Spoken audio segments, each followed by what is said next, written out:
l'Église chrétienne Maranatha est présente dans des nations de tous les continents de la planète, des églises des pays dans les trois Amériques, Europe, Afrique, Asie et Océanie, connectées par la même doctrine, par la direction du Saint-Esprit de Dieu et unies par la parole vivante.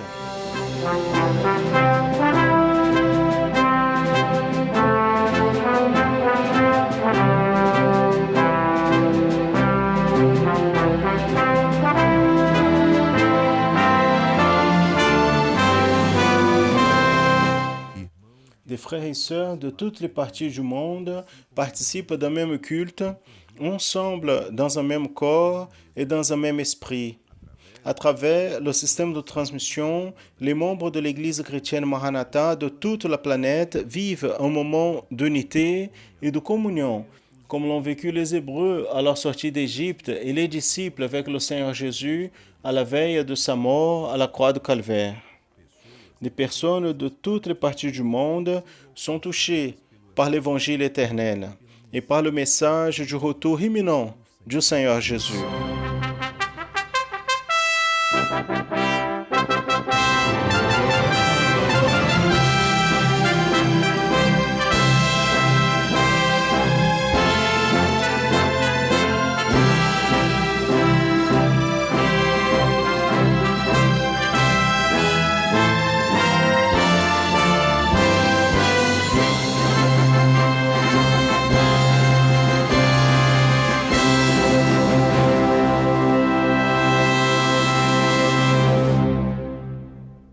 Je salue à tous dans la paix du Seigneur Jésus.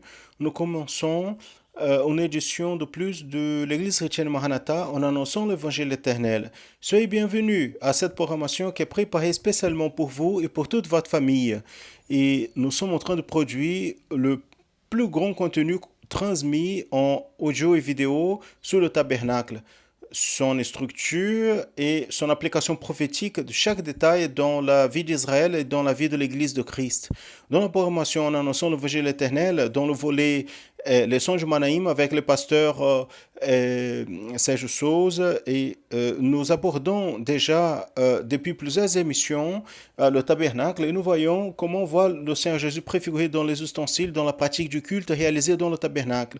Et vous pouvez encore regarder tous les jeudis à midi dans notre canal YouTube, la programmation Conversation biblique. Dans cette programmation, nous abordons aussi la thématique le tabernacle et d'autres détails très intéressants sont abordés là, en augmentant votre compréhension sur ce sujet si merveilleux.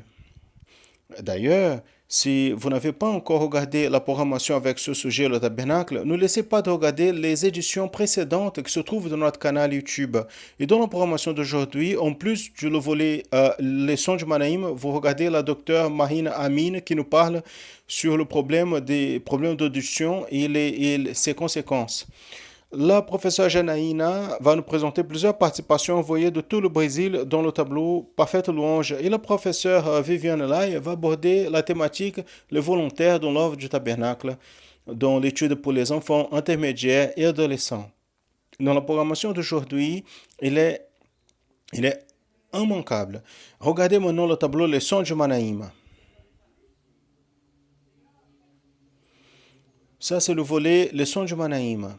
Que Dieu bénisse à tous dans la paix du Seigneur Jésus. Pasteur Sergio, la paix du Seigneur, la paix du Seigneur. C'est un grand privilège de compter avec votre audience.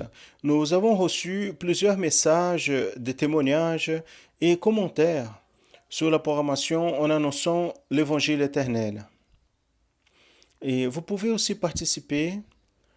Vous pouvez voir à l'écran ce code, le QR code. Vous pouvez projeter la caméra de votre smartphone vers ce code et vous allez être redirigé vers un numéro WhatsApp à travers lequel vous pouvez nous envoyer un message.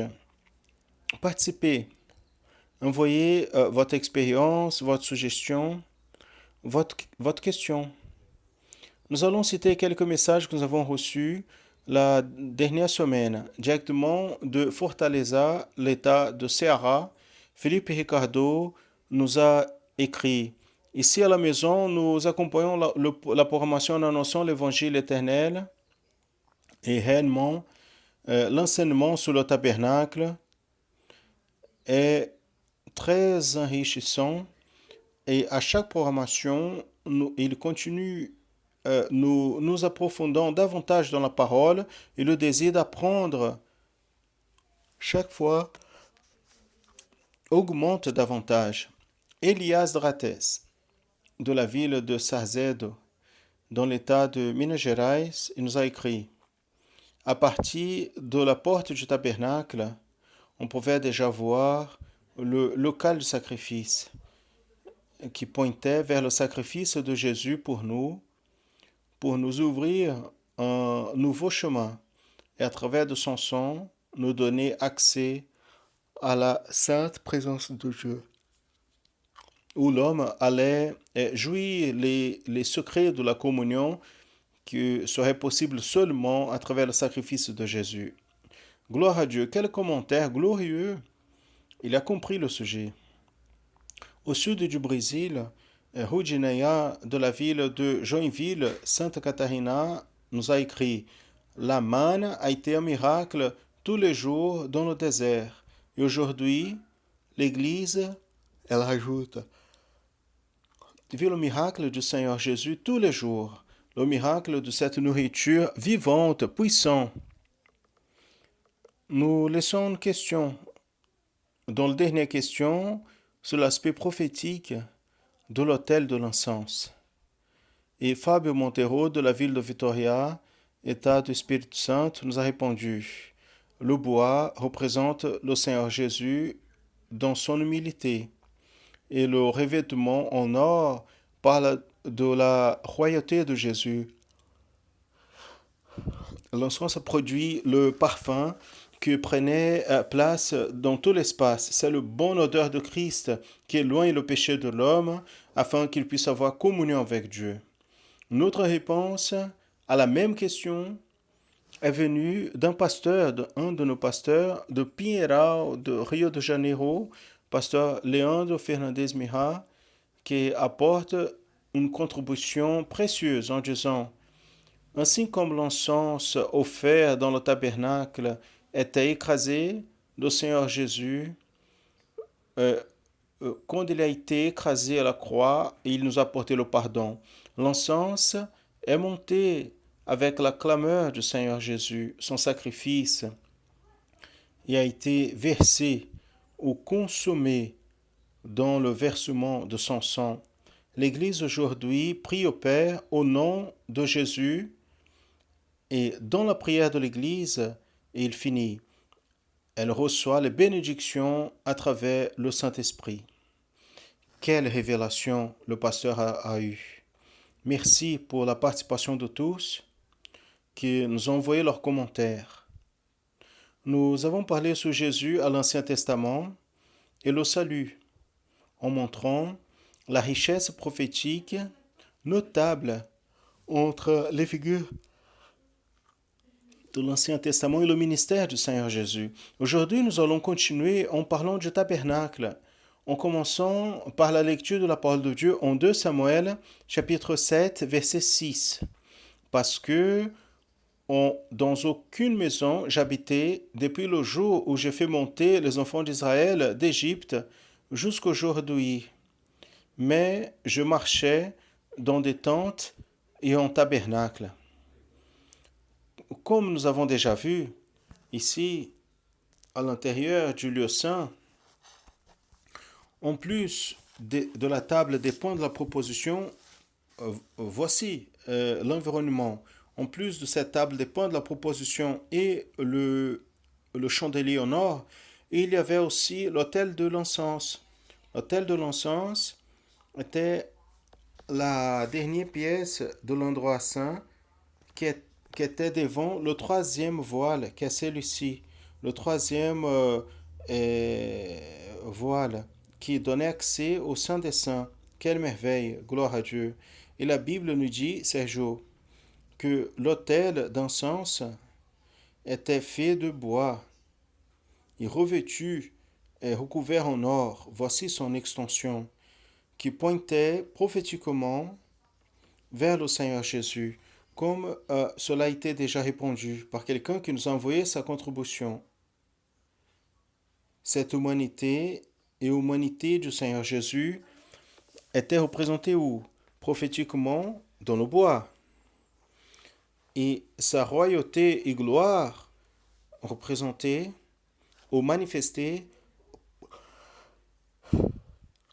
par l'or qui couvrait l'autel. C'est-à-dire, cet autel de l'encens était ou est un type prophétique du type glorieux du Seigneur Jésus à l'Ancien Testament. Amen. À la dernière programmation, nous sommes entrés dans cet environnement, les saints des saints. Nous pouvons voir ici, dans la maquette illustrative, cette dernière partie, comme ici, le saint des saints. Et cette coupe illustrative. Le Saint des Saints a établi quoi? A établi le gouvernement définitif de Dieu dans la vie du peuple d'Israël. Le lieu où Dieu manifestait sa gloire. Et ici, dans le Saint des Saints, dans cet environnement, seulement une personne, qui était le souverain sacrificateur, entrait. Observez, une fois par an, ici, le peuple participait. Dans le lieu saint, le sacrificateur, mais dans le Saint des Saints, seulement le souverain sacrificateur une fois par an, qui était dans cette occasion annuelle que la gloire de Dieu était vue. Mais cela a changé. A changé à partir de quoi? A changé à partir du sang que le Seigneur Jésus a versé à la croix. Parce que là, Dieu a établi le nouveau pacte, le nouveau testament avec l'homme. Gloire à Dieu. Et la Bible nous affirme, Daniel, que en ayant le Seigneur Jésus crucifié, à ce moment, il a poussé un cri. Il est mort. Et quand cela s'est passé, le temple, ici nous voyons le tabernacle, mais à cette époque, était déjà un temple.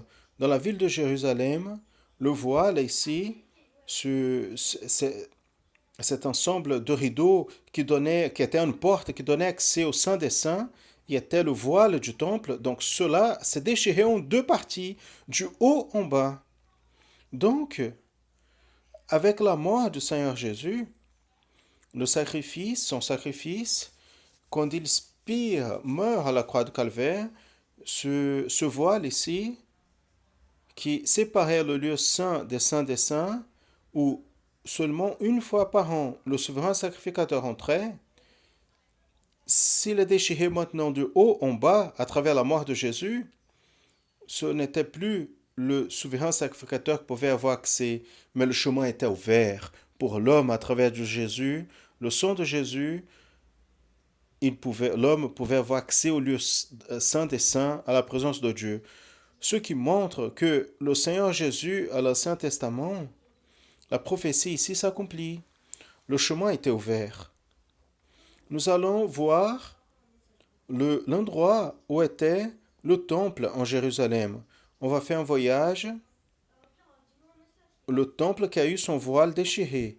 On va faire le voyage jusqu'au Moyen-Orient et on va voir les ruines de ce temple à travers d'une vue panoramique ici. Depuis le mont des Oliviers, voici les ruines du temple. Le temple, tout début, était bâti par le roi Salomon, fils du roi David. Il a été détruit et des années après, il a été reconstruit. Mais quelque temps après la mort du Seigneur Jésus, il a été détruit à nouveau. Ce temple, il avait aussi l'endroit saint des saints avec la même restriction que seulement le souverain sacrificateur pouvait entrer une fois par an. Et comme tu as dit, Daniel, le voile, le rideau, qui, comme nous montre la maquette ici, était à cette position entre le lieu saint et les saints des saints. Il s'est déchiré, on a déjà dit, en deux parties, de haut en bas, au exact moment de la mort du Seigneur Jésus. Et nous pouvons même lire le texte qui dit, qui est en Marc 15, 37, 38. Et Jésus, en poussant un grand cri, il est mort. Et le voile du temple s'est déchiré en deux, du haut en bas. Gloire à Dieu. Donc, ces jours, nous pouvons dire que le sang versé par le Seigneur Jésus, sa mort, a donné le début au nouveau pacte entre Dieu et l'homme par le sang du Seigneur Jésus et a laissé donc d'exister la restriction pour seulement le souverain sacrificateur entrer dans le Saint des Saints et voir la manifestation de Dieu. Sentir la joie de ce voile qui a été déchiré, qui est un privilège de ceux qui sont croyants et sauvés par le Seigneur Jésus. L'arche avait 3 éléments à l'intérieur. Voici l'arche de l'alliance, qui était la manne, la verge d'Aaron et les tables de la concertation. Cela se trouvait à l'intérieur de l'arche. La manne était le pain descendu du ciel au petit matin, tous les jours. Il ne manquait pas. Utilisé dans l'alimentation, il était cuit ou brûlé, grillé au feu dans la forme de gâteau. La Bible dit qu'il avait le goût du miel. Et le maintien du peuple à travers la manne pendant la marche de 40 ans par le désert était Dieu qui se révélait et son soin, le zèle par son peuple pendant toute cette traversée jusqu'à l'arrivée à la terre de Canaan. Quel aspect prophétique à nouveau glorieux sur Jésus à l'Ancien Testament. Pourquoi? Parce que Jésus, il est le pain vivant qui est venu du ciel et maintient à celui qui se nourrit de lui jusqu'au jour où sera appelé vers la terre promise pour l'éternité. C'est-à-dire, la manne a été la nourriture du passé. Mais le Seigneur Jésus, comme pain vivant, il est la nourriture pour l'âme. Jésus, c'est la nourriture pour l'âme, comme il a été enregistré, nous pouvons lire dans l'évangile de Jean, chapitre 6, versets 31 et 33, 32 aussi, qui nous dit, nos parents ont mangé la manne dans le désert. Comme il est écrit, Dieu, il les a donnés à manger le pain du ciel. La manne, c'est le pain du ciel, parce que c'est Dieu qui donnait. Cela venait du ciel. Jésus leur a dit, en vérité, je vous dis, Moïse, il ne vous a pas donné le pain du ciel, mais mon Père vous donne le véritable pain du ciel. Pourquoi? Parce que le pain de Dieu est celui qui descend du ciel et donne la vie, pas seulement à Israël, mais au monde, aux pécheurs. C'est Jésus, ce pain vivant. Et dans ce même passage qu'on a lu, le Seigneur Jésus, il rajoute encore, « Je suis la vie. Celui qui vient à moi, il n'aura jamais de soif. Et celui qui croit en moi n'aura jamais soif. » Votre âme est affamée, votre âme est assoiffée. Vous, monsieur, madame, jeune homme, vous avez le désir, vous avez la faim d'avoir une expérience avec le Seigneur. Vous voulez vous nourrir de la bénédiction de Dieu? Nous allons chanter et participer d'une louange, d'un chant, avec des belles images. Et je vous invite, chantez avec nous, participez avec nous. Le titre de cette louange, c'est Jésus, Seigneur, je m'arrive à toi. Arrivez au Seigneur Jésus à ce moment. Il va nourrir votre cœur, votre âme. Ele vai alimentar seu coração e sua alma.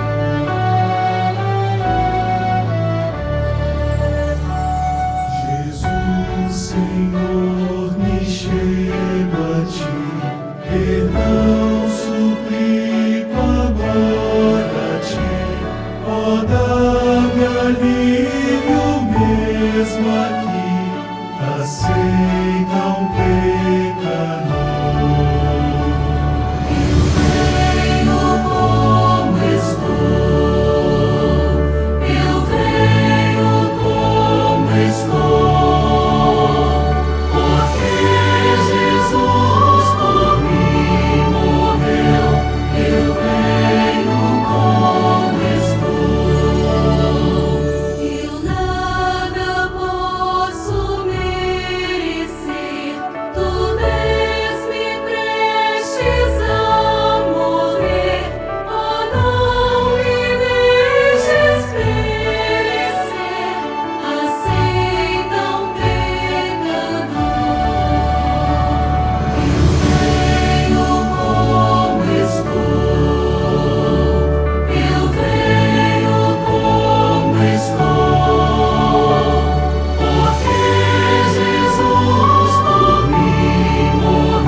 Socorre-me por teu amor, pois tu, ó Cristo, és meu Senhor, aceita um pecador. Eu venho como estou, eu venho como estou, porque Jesus por mim morreu, eu venho como estou. Nada de bom se acha em mim, de meus esforços breve a fim, se não me aceitas, ai de mim, aceita um pecador. Eu venho como estou, eu venho como estou, porque Jesus por mim morreu, eu venho como estou. Gloire à Dieu. Loué soit le nom du Seigneur. À l'intérieur de l'Arche de l'Alliance aussi se trouvaient les tables de la concertation ou les tables du témoignage qui ont été données par Dieu à Moïse dans le mont Sinaï. Nous allons faire un voyage jusqu'au mont Sinaï. Nous allons voir l'image du mont Sinaï. C'est un endroit de beaucoup d'expérience, avec une image illustrative. Parce que la Bible dit que le peuple est resté au pied de la montagne en révérence. Et Moïse, dans un endroit ici, ces jours, en haut de cette montagne, Dieu s'est révélé à lui. 40 jours, quelle merveille! Au mont Sinaï, pendant 40 jours, le Seigneur lui a parlé. Comme il est enregistré en Exode, chapitre 33, verset 27. Le Seigneur a dit à Moïse, écris ces mots, parce que selon le contenu de ces mots, je fais une concertation avec toi, avec Israël. C'est-à-dire, Daniel, les paroles ont été écrites par Dieu dans ces tables qui étaient ici à l'intérieur aussi de l'arche de l'Alliance et données à Moïse qui est descendu de la montagne du mont Sinaï et les a présentées les tables de la loi, de la concertation au peuple. Maintenant, la Bible enregistre que quand Moïse il est descendu de la montagne, son visage était différent, il resplendissait. Oui, c'est ça. Le bris dans le visage de Moïse était révélateur de quoi? De son contact, de son intimité, de son rapport avec Dieu. Sans doute, un signe merveilleux manifesté dans le fait de témoignage donné à Moïse. Cela signifie une alliance, une concertation faite entre Dieu et ce peuple. Mais quand le Seigneur Jésus est venu au monde et a versé son sang, voyez, nous avons parlé maintenant de l'ancien pacte, de l'ancienne concertation. L'ancienne concertation, Jésus, par son sang versé à la croix, il est devenu médiateur d'un meilleur pacte avec Dieu, comme on voit dans la parole. C'est-à-dire, l'alliance à l'époque de Moïse était une prophétie de quoi? Une prophétie de l'alliance que Dieu ferait et fait avec l'homme par le sang de Jésus. Et encore une chose, n'est-ce pas, Sergio? Nous sommes en train de parler sur Jésus à l'Ancien Testament et le salut, n'est-ce pas? Observez donc, bien-aimés, que les mots écrits dans les tables et donnés à Moïse sont un parallèle prophétique notable de la révélation de la volonté de Dieu qui serait établie par sa parole, la Sainte Bible. Daniel, nous avons déjà vu deux éléments qui étaient à l'intérieur ici de l'arche de l'Alliance, la manne et les tables de la loi. Mais il y avait un troisième élément à l'intérieur de l'arche qui était la coupe ou la verge d'Aaron. Et la couverture qui est illustrée ici dans la figure, appelée de propitiatoire, cet élément porte une série d'aspects prophétiques, mais nous allons laisser, on n'a pas le temps pour aujourd'hui, la prochaine programmation, nous allons parler sur le propitiatoire. Mais en revenant à la verge d'Aaron, pendant la journée de 40 ans dans le désert, il y a eu une contestation à la lidérance de Moïse et Aaron, qui était le souverain sacrificateur. Dieu, donc, il a demandé que 12 hommes, un de chaque tribu d'Israël, chacun puisse prendre donc une verge, un bâton, et dans ce bâton soit écrit le nom de sa tribu. Mais le nom d'Aaron serait aussi écrit. Mais dans la tribu, dans la verge qui représentait la tribu de Lévi, qui était la tribu responsable pour les services dans le tabernacle. Fait ceci, les 12 bâtons seraient mis ici dans la tente de la congrégation devant le témoignage qui était les tables de la concertation. Et le Seigneur a dit le suivant: quel serait le signe? Le signe serait la coupe de l'homme que Dieu avait choisi et il allait pousser, comme se trouve dans la parole en Nombre, chapitre 17, verset 5, que nous pouvons lire, qui nous dit: la verge de l'homme que j'ai choisi, celui-là va pousser des fleurs. Ainsi je ferai cesser de sur moi les murmurations que les enfants d'Israël profèrent contre vous.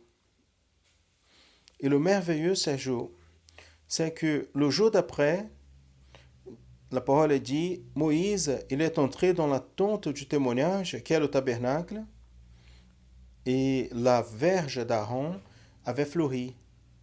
Donc il a poussé des fleurs, il a poussé des renouvellements, il a donné des fruits. Et le bourdon qui a poussé les fleurs est resté à l'intérieur de l'arche comme un témoignage du pouvoir de Dieu et son choix pour Aaron comme souverain sacrificateur. La verge ou la vare le bourdon de berger d'Aaron parle prophétiquement de la direction du Saint-Esprit. Quand Israël se préparait pour quitter l'Égypte, l'orientation du Seigneur, parmi d'autres, était l'utilisation continue du bourdon de bâton de berger. Parce que dans cette marche de 40 ans, parce que le peuple avait besoin de la direction de Dieu. Et plus, quand le Seigneur a parlé à Moïse, encore avant qu'il aille en Égypte, délivrer le peuple, Dieu a dit que Moïse devrait porter le bâton dans la main, à travers lequel, c'est-à-dire de ce bâton, des signes seraient faits. Nous avons vu donc que l'arche de l'alliance contenait 3 éléments. Et ces éléments, la manne, les tables de la concertation, la coupe d'Aaron, pointaient prophétiquement vers la Trinité. Nous allons même montrer un tableau ici qui va bien illustrer cela, Daniel. La Trinité prophétisée dans l'arche de l'alliance. La manne qui prophétisait à propos de Jésus, le Fils, le pain vivant qui est descendu du ciel. Les tables de la loi qui prophétisent sur la doctrine, la parole de Dieu Père. Et le bâton d'Aaron qui pointait prophétiquement vers la direction du Saint-Esprit. Quelle chose glorieuse! Gloire à Dieu! Rien, donc, était par hasard dans l'arche de l'alliance. Rien est indépendant. Tout est relié prophétiquement. Certainement, le texte biblique, l'analyse et sa compréhension à la lumière du contexte historique sont des éléments qui ne peuvent pas être oubliés. Mais, en marchant un peu plus devant, nous pouvons contempler ce que le Saint-Esprit a pour nous aujourd'hui, comme enseignement qui est appliqué à notre rapport de communion et de sanctification avec le Dieu vivant. En comprenant sur Jésus à l'Ancien Testament et le salut. Maranatha, le Seigneur Jésus vient. Amen. Le tableau Leçons du Manaïm a son contenu produit à partir des séminaires et de l'école biblique dominicale de l'Église chrétienne Maranatha. L'école biblique dominicale se passe tous les dimanches à 10h par notre canal YouTube. Continuez à regarder la programmation en annonçant l'évangile éternel avec les volets qui vont suivre. Vous pouvez voir à l'écran le QR code. Vous pouvez approcher l'appareil, votre appareil de ce QR code. Vous allez être redirigé vers un numéro WhatsApp à travers lequel vous pouvez nous envoyer un message ou une expérience. Participez. Cela est très important pour nous. Dans la programmation d'aujourd'hui, nous allons laisser une question. Et vous pouvez prendre note et prendre une photo ou simplement approcher à nouveau la caméra de votre smartphone du QR code. Et la question va être envoyée par WhatsApp. Et voici la question. Quels sont les aspects prophétiques de l'arche de l'Alliance cités en Exode 25, lesquels les aspects prophétiques de l'arche de l'Alliance en Exode 25. Participez en envoyant votre commentaire. La paix du Seigneur Jésus à tous, la paix du Seigneur. Gloire à Jésus, loué soit le nom du Seigneur pour la profondeur que le Seigneur nous permet d'avoir de la révélation. Cela ne se trouve pas dans des livres, dans les publications, par lesquelles se trouve dans ce que nous retrouvons au-delà de la lettre, les révélations contenues dans la parole glorieuse de notre Seigneur Dieu. Vous vous êtes déjà aperçu le soin et l'attention spéciale de l'Église chrétienne Maranatha avec les personnes qui portent des handicaps, spécialement les enfants. Notre objectif, c'est de les inclure le plus possible dans nos temples et dans tous les produits que nous publions. Nous travaillons toujours pour répondre à tous, indépendamment des limitations qu'ils ont. Aujourd'hui, dans le volet accessibilité, la docteure Amina va parler sur la thématique problème d'audition et ses conséquences. La paix du Seigneur. Notre sujet aujourd'hui, c'est problème d'audition et ses conséquences. L'acquisition du langage elle dépend de l'audition. Si l'enfant elle a une perte d'audition, cela va impacter dans la qualité de son langage. Va dépendre de l'âge, du type de la perte d'audition, du degré de cette perte d'audition. Aujourd'hui, nous allons focaliser sur les enfants qui ont de perte d'audition petite et quelle est la conséquence dans son quotidien. Comment nous avons le langage? L'enfant, elle est née avec une capacité innée pour acquis un langage. Quelle langue elle va s'approprier? À quelle elle est exposée? L'enfant, elle apprend une langue en contact avec l'autre être humain. Donc elle entend et elle va apprendre la langue. Si l'enfant n'entend pas, si elle est sourde, elle a besoin de langue de signes pour se constituer comme un individu et avoir, tel comme l'enfant entendante et la malentendante, la même capacité cognitive. Cette capacité cognitive dépend du degré de langage que j'ai. Donc, l'enfant qui entend, elle va voir le langage oral, et l'enfant sourde, elle va voir la langue des signes, c'est la langue brésilienne des signes. Cet enfant qui est sourde, exposé à la langue des signes, elle a la même capacité d'apprentissage que l'enfant qui entend. Mais l'enfant qui entend peu, elle peut entendre peu par des différentes raisons. Mais quelle est la cause la plus commune de petites pertes d'audition dans les premiers 2 ans de vie de l'enfant et que n'est pas pris en considération? C'est l'otite. Une otite et une autre n'a pas de répercussion négative, mais l'enfant qui a des infections récurrentes, elle aura des petites pertes d'audition pendant cette période d'infection. Mais comme sont plusieurs périodes, elle aura des pertes significatives. Le premier pas dans l'acquisition du langage, c'est d'entendre correctement les sons de mon langage, afin que je puisse faire une image mentale de ces sons. Il doit être très solide, afin que après je sois capable de parler, de lire et écrire. Donc c'est continu.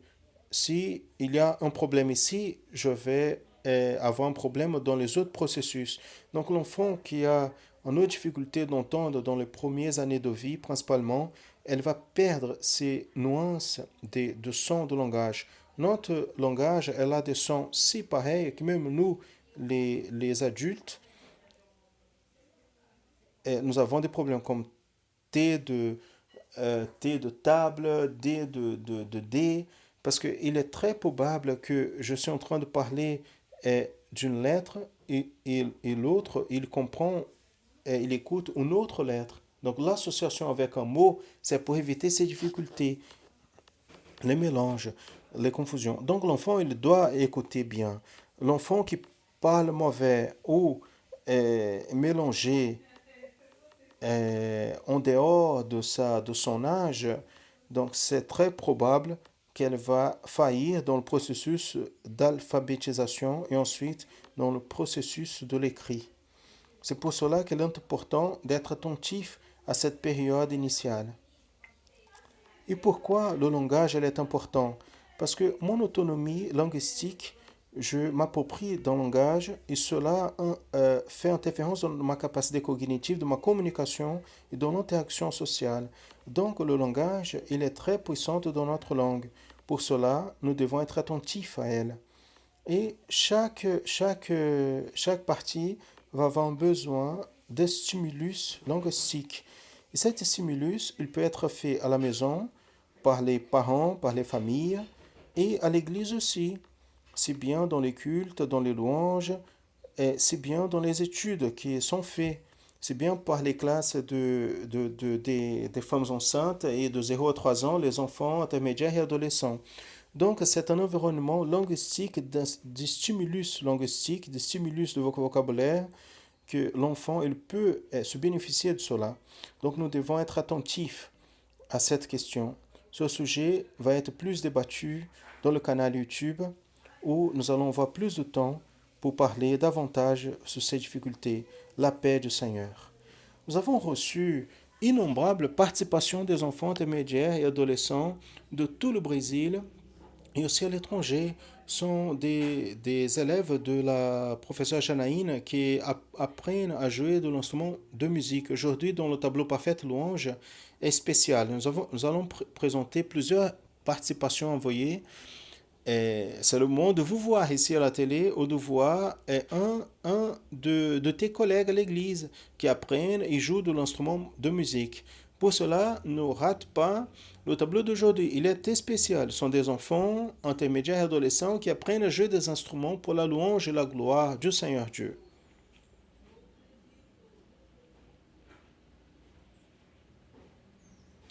Je salue les classes à tous dans la paix du Seigneur Jésus. Comme vous savez, nous sommes dans le mois spécial, le mois de la dédication, où nous pouvons, le mois de la consécration personnelle, où nous pouvons offrir et donner au Seigneur tout notre cœur, notre louange au Seigneur Jésus. Il est avec beaucoup de joie que nous allons partager ce moment, quelques vidéos et expériences que nous avons reçues. Nous allons écouter des expériences d'une intermédiaire. La paix du Seigneur Jésus. Mon nom, c'est Amanda.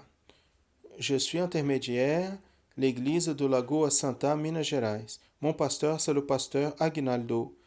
Je vais faire dans cette dernière heure le son de chauffard parce que le Seigneur m'a visité. Porque o Senhor me visitou.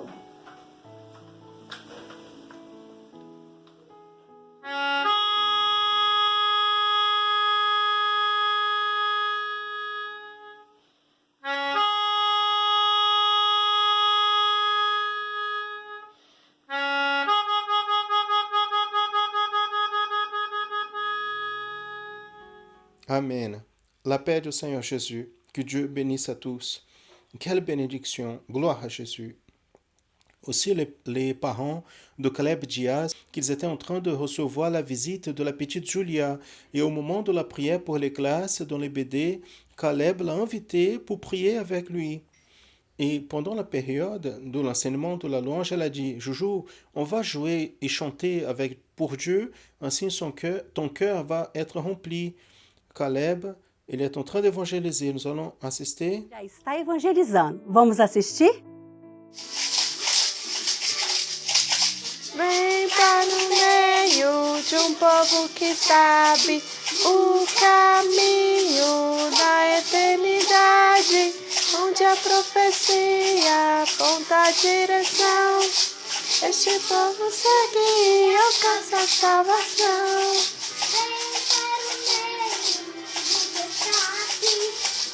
Gloire à Jésus. Maintenant, nous allons assister d'autres participations que nous avons reçues. Ça, c'est la petite bande de l'église Bela Vista et Cerro Azul au Paraná. E Cerro Azul, Paraná.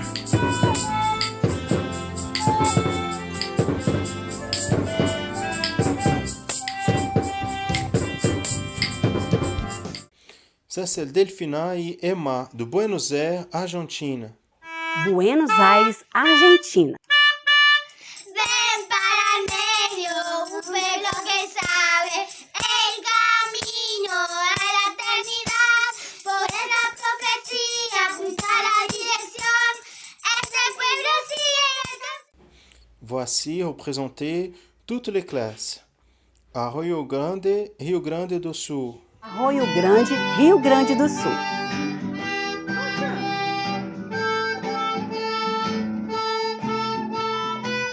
Ça, c'est la petite Darlalis, Marechal Floriano, Espírito Santo.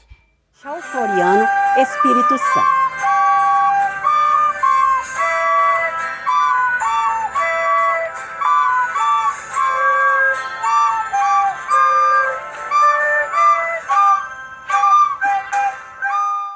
Maria Eduarda, 7 ans, qui joue avec son père. Ils sont de Muniz Freire, Espírito Santo. Muniz Freire, Espírito Santo.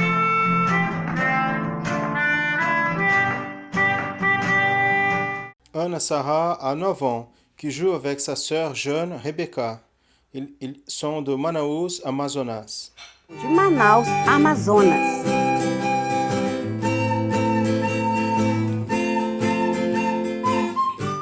Voici les frères Estevan et Helena, Porciúncula, Rio de Janeiro. Porciúncula, Rio de Janeiro.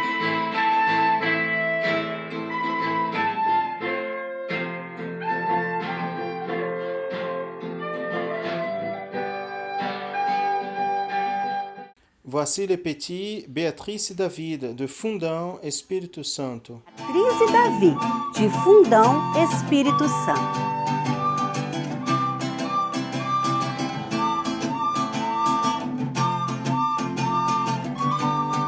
Nathan Vinícius do Silva, de Dizon, Araxá, Minas Gerais. Araxá, Minas Gerais. Vem para o meio de um povo que sabe o caminho da eternidade, onde a profecia aponta a direção.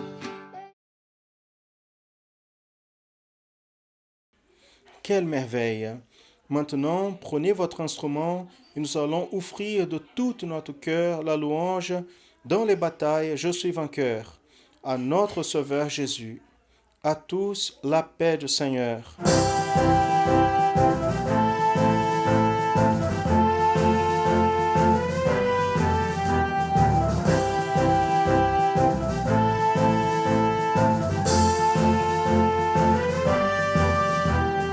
Nas batalhas sou vencedor, uso as armas espirituais, revestido de toda a armadura de Deus, serei fortalecido no Senhor. Tenho cingido os lombos com a verdade, vestido a coraça da justiça, e calçado os pés na preparação do Evangelho da paz. Tenho sobretudo o escudo da fé e também o capacete da salvação e a espada do Espírito, que é a palavra de Deus. Nas batalhas sou vencedor, uso as armas espirituais, revestido de toda a armadura de Deus, serei fortalecido no Senhor e na força do seu poder.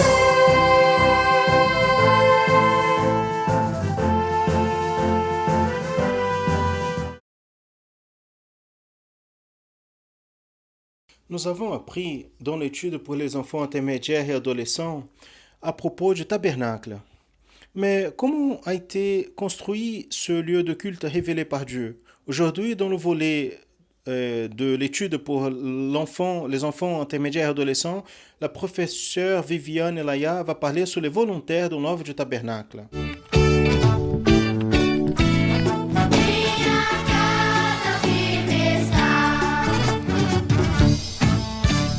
Nous allons à tous les enfants, les intermédiaires et les adolescents dans la paix du Seigneur. Aujourd'hui, notre étude porte sur les volontaires dans l'œuvre du tabernacle. Nous allons lire la parole de Dieu en Exode, chapitre 31. Nous allons lire les versets 2 à 6. Et la parole de Dieu nous dit ainsi.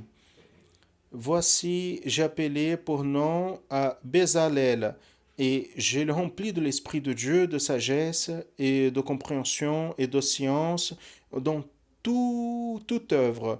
Et voici, je mets avec lui à Oliab, et je lui donnai la sagesse au cœur de tous ceux qui sont habiles, afin qu'ils puissent faire tout ce que j'ai ordonné.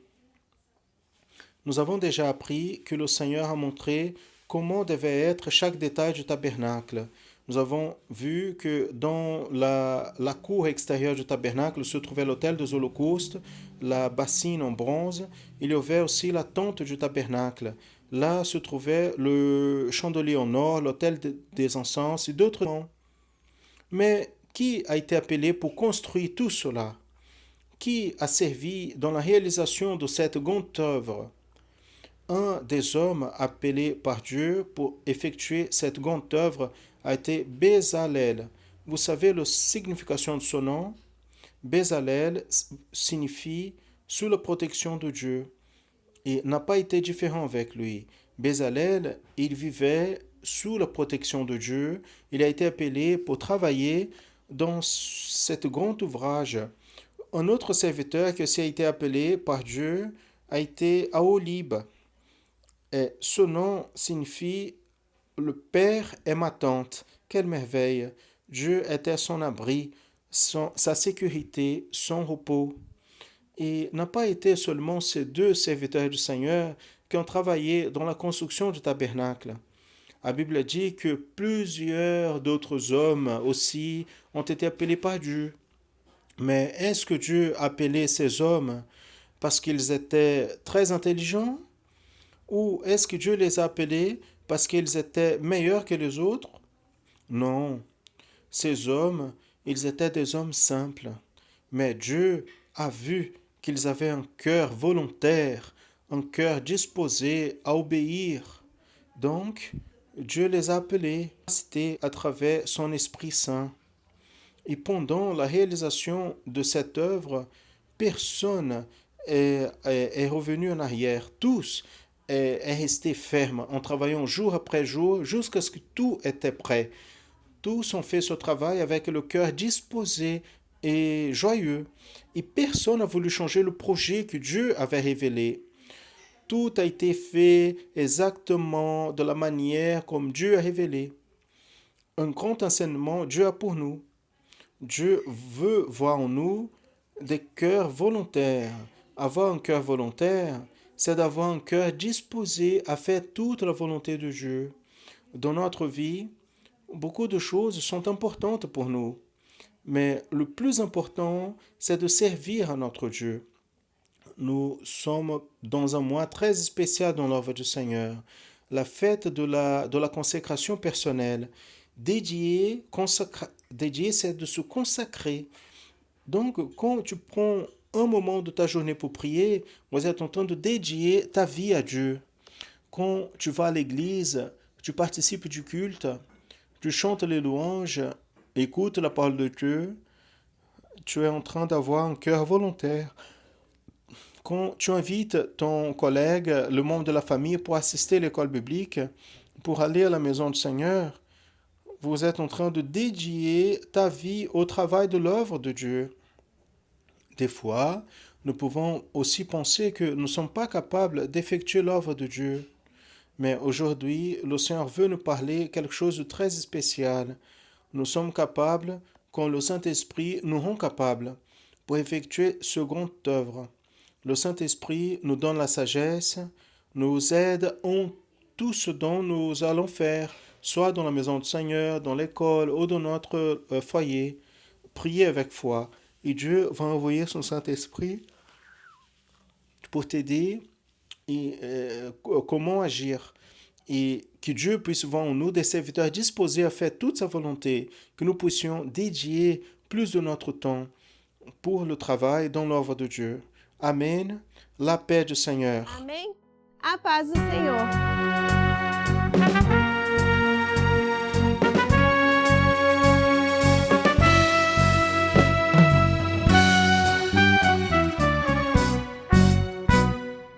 Quero ser fiel a ti, Jesus, fazer sempre a tua vontade, guardar a tua palavra, que é luz e vida para o meu caminho.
Pendant ce mois d'octobre, le Seigneur nous donne beaucoup de bénédictions.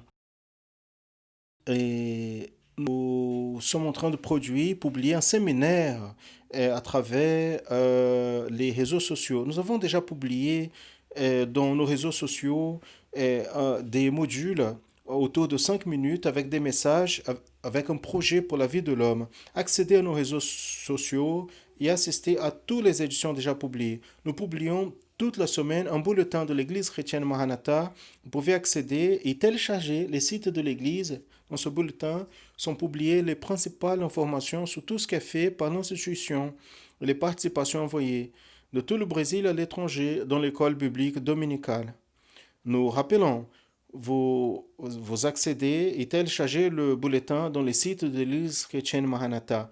Maintenant, je vais vous parler à vous qui avez été touchés par le message transmis à travers cette programmation.